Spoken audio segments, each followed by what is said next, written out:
యాదగిరి శ్రీ లక్ష్మీ నరసింహస్వామి గురించి కొన్ని డీటెయిల్స్.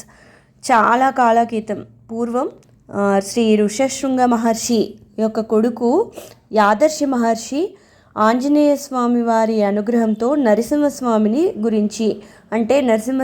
గురించి చూడాలని తపస్సు చేశారంట. అప్పుడు ఆ తపస్సుకి మెచ్చి నరసింహస్వామి 5 రకాల మూర్తులుగా ఆయనకి దర్శనమిస్తారు. ఒకటి శ్రీ జ్వాలా నరసింహస్వామి, రెండవది యోగానంద నరసింహస్వామి, మూడవది ఉగ్ర నరసింహస్వామి, నాలుగవది గండబేరుండ నరసింహస్వామి, ఐదవది శ్రీ లక్ష్మీ నరసింహస్వామిగా దర్శనమిచ్చారు. అప్పటి నుండి ఈ యాదగిరి క్షేత్రం పంచనరసింహ క్షేత్రంగా, ఋషి ఆరాధన క్షేత్రంగా పిలువబడుతుంది. సాక్షాత్తు యాదగిరి కొండనే ఉగ్ర నరసింహునిగా, గర్భాలయంలో స్వామి 2 కొండల మధ్య చీలికల మధ్య జ్వాలా నరసింహునిగా, పక్కనే యోగానంద నరసింహునిగా, ఆ పక్కనే ఆదిశేష పడగతో శ్రీ లక్ష్మీ నరసింహునిగా ఉండి, గర్భాలయం బయట మనకి గండబేరుండ నరసింహస్వామిగా దర్శనమిస్తారు. గర్భాలయంలో స్వామి పెద్ద ఉత్సవ విగ్రహం శ్రీ లక్ష్మీ నరసింహస్వామిది చాలా బాగుంటుంది.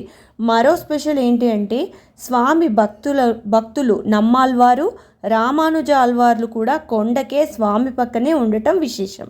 మెయిన్ టెంపుల్లోనే ఆండాల్ అమ్మవారు, క్షేత్రపాలకుడు ఆంజనేయ స్వామి, గరుత్మంతుడు, విశ్వక్సేనుడు, ఆల్వార్ల ఆలయం కూడా ఉండి మెయిన్ టెంపుల్ చాలా విశాలంగా ఉంటుంది.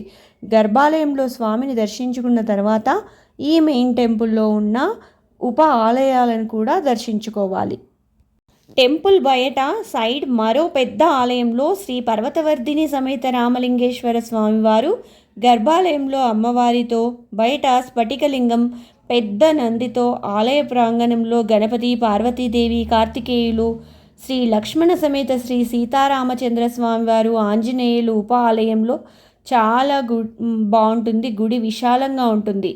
పక్కనే ఇక్కడ స్వామివారి పుష్కరిణి కూడా ఉన్నాయి.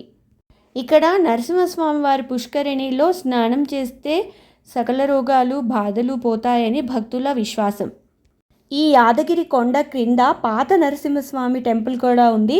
అక్కడ స్వామి మొట్టమొదటిగా యాదర్శి మహర్షికి దర్శనమిచ్చారని చెప్తారు. ఇక్కడ కూడా మనము శ్రీ లక్ష్మీ నరసింహస్వామిని సేమ్ కొండ చిలికల మధ్యలోనే దర్శనం చేసుకోవాలి గర్భాలయంలో.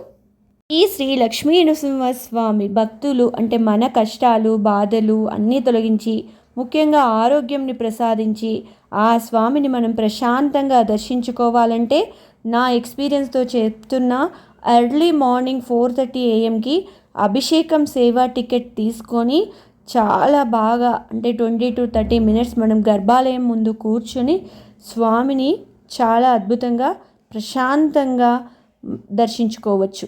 ఓం నమో శ్రీ నరసింహాయ నమః.